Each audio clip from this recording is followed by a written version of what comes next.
Coach Lou here. On today's presentation, we're going to cover a topic that is often overlooked.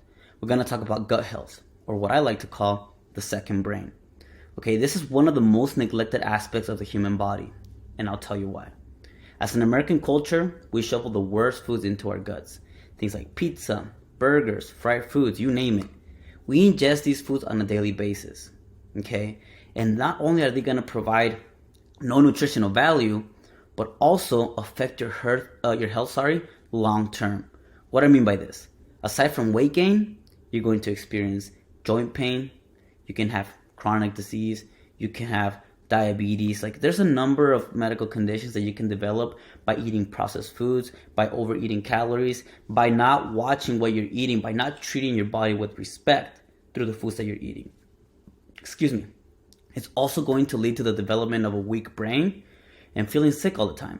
Your defenses are low. You're not getting the nutritional value. All you're getting is just calories, right? Not all calories are created equal. And what I mean by this is you can literally be eating pizza and still lose weight and still gain weight. But what nutritional value are you getting behind these types of foods? All right? The gut directly communicates to the brain. It tells us when we're hungry or when we're full. All right? So the typical American diet, the standard American diet, is very calorie dense, right? What I mean by this is that you can eat a little amount, but you're actually consuming a ton of calories. One muffin, people may say, oh, it's healthy. You can have it with coffee in the mornings as breakfast. But one muffin, your typical muffin, like let's say Starbucks or McDonald's, is easily 500 calories in one sitting. All right, they're not very satiating, so it is very easy to overconsume calories through these foods.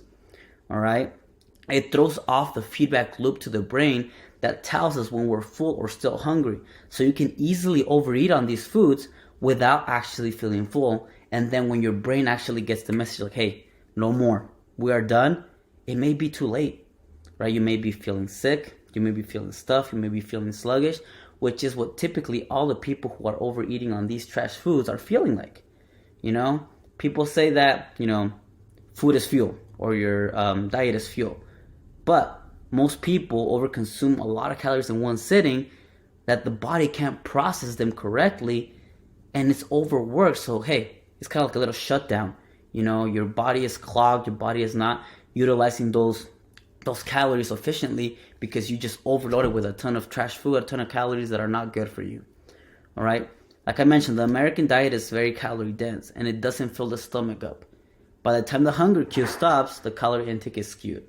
So be careful with these type of foods. I'm not saying never eat them, but do not base your diet on these types of foods. Yes, it does please your taste buds. Yes, it can satisfy a craving.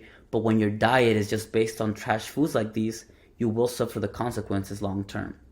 So, now that I told you what causes an unhealthy gut, how do you maintain a healthy gut? All right, consuming fiber, things like fruits, vegetables, and whole grains in your diet are going to go a long ways, not just for digestion purposes, but also the nutritional value that it provides into your diet. Whether you're losing weight, whether you're gaining weight, you will actually have foods that are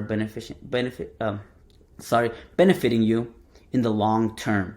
All right, you can also use digestion aid supplements. Like there's fiber supplements also. There's digestive enzymes. There are things over the counter that you can take if you're feeling bloated, if you're feeling too full, if you feel like you're constipated, things like that. Okay. Inflammation and the gut. Different foods may cause inflammatory responses in the gut. However, people react to different foods differently. So, for example, white rice may make me feel bloated if I eat it, but someone can literally be eating white rice every day without no problem. Bread may be bad for someone else, but I can eat bread every day, all day, whatever. So that's what I mean by this.